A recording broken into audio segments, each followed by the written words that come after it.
Magandang hapon guys. May nagtatanong kung bakit daw hindi ko sinukat tong pinto o nakakasa bago ginawa, bago tinuloy o pinulweld tong running board.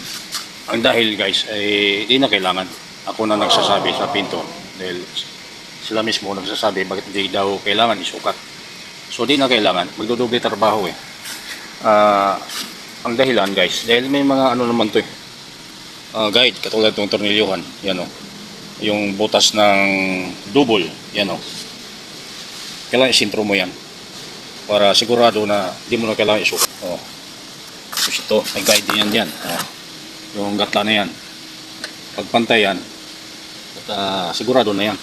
So bago i-full weld. So yan, naka-full weld na guys. Pinu weld na lang kasama ko. Kaya sure ball yan kahit na hindi nakasukat yung pintuan.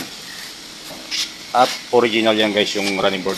Hindi kami nagpapalit ng hindi original. Original yan. Kaya walang mintis yan guys. Sigurado yan. Itaga man sa bato.